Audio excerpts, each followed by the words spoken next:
সবকিছু ঠিকঠাক চলছে, কিন্তু যে ওরা থামছে না। গোপন সংবাদের ভিত্তিতে গভীর রাতে টেকনাফ উপকূল যখন অভিযান শুরু করে কোস্টগার্ড, তখনই শুরু হয় এক উত্তেজনাকর ধাওয়া। কোস্টগার্ড মিডিয়া কর্মকর্তা লেফটেন্যান্ট কমান্ডার হারুন রশিদ জানান, শুক্রবার রাত 1টার দিকে টেকনাফ থানাধীন সেন্ট মার্টিন সংলগ্ন গভীর সমুদ্র এলাকায় কোস্টগার্ড স্টেশন, টেকনাফ ও শাহপরী আউটপোস্ট এর যৌথ অভিযানে ধরা পড়ে এক ভয়াবহ মাদক চক্র। বোট দুটি গভীর সাগরে পালাতে চাচ্ছিল, কিন্তু আমাদের সদস্যরা এক মুহূর্তের জন্য দমে যায়নি। 1 ঘন্টা টানা ধাওয়া শেষে আমরা তাদের থামাতে সক্ষম হই, বললেন অভিযানিক দলের এক সদস্য।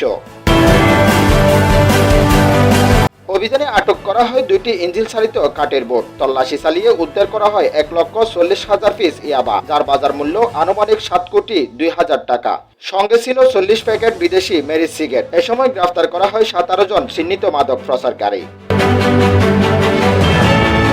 দেশের যুব সমাজকে রক্ষায় আমরা কখনো আপোস করব না। মাদকের বিরুদ্ধে এই যুদ্ধ অব্যাহত থাকবে, সাফ বার্তা দিলেন লেফটেন্যান্ট কমান্ডার হারুন রশিদ।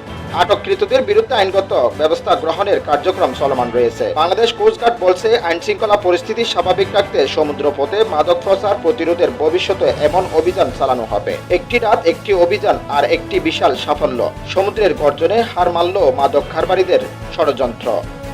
মোহাম্মদ জামালউদ্দিন জাহেদ, চট্টগ্রাম।